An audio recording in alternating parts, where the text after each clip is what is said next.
G'day viewer, welcome back to the channel.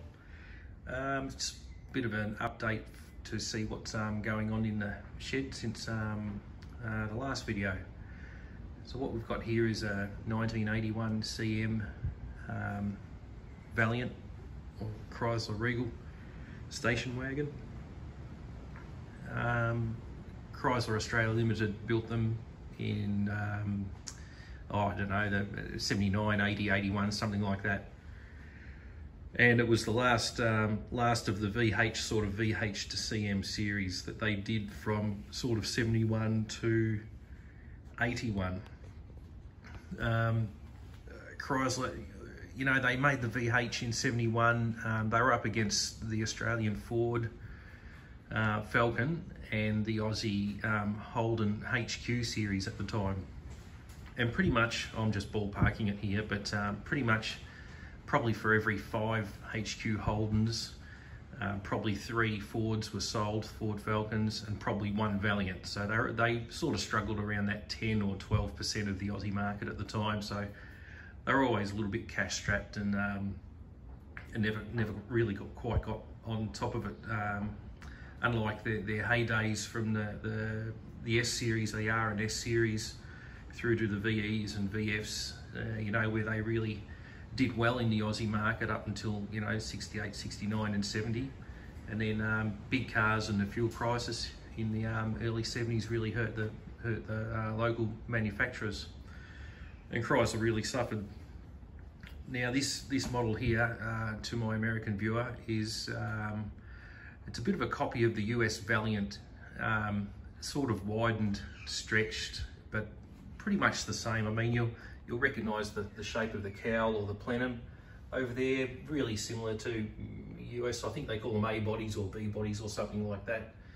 And it's the same with the suspension. The suspension is a torsion bar suspension, adjustable upper A arms, and we'll have a look at that in a minute. One of the reasons where the vehicle's up on my hoist here, as you can see, there's the hoist,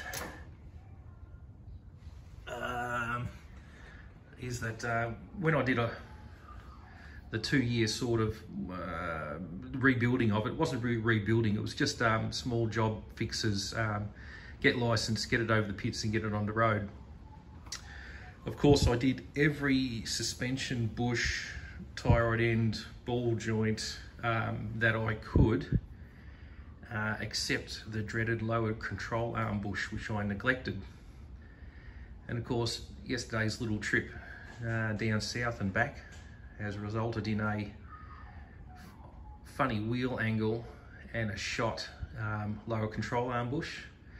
Not the greatest job ever to do on these cars, and I'll talk you through that. Let's go and have a look.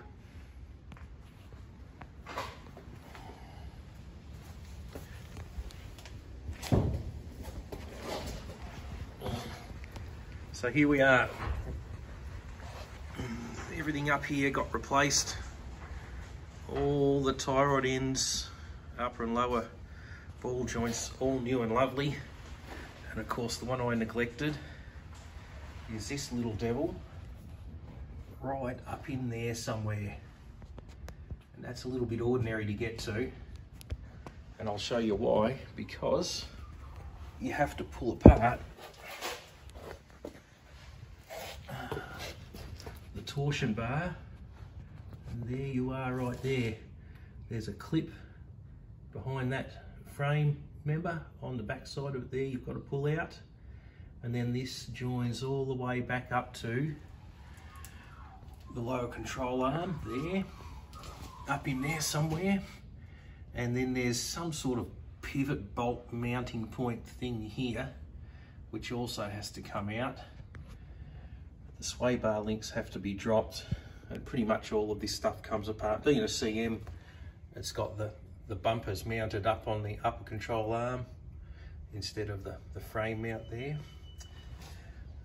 So it's a little bit involved. The only good thing is that really that I get to change these rubbers up the front here. I've forgotten what they call them, but they're pretty important too. And I think they're a little bit worn out because you hit some bumps and it goes clunk clunk from time to time. So Anyway, lads, that's about what we're up to.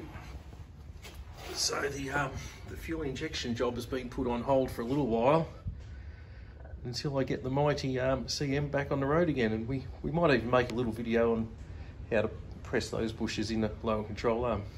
Anyway, till next time, take it easy. I'll see you here. Cheers.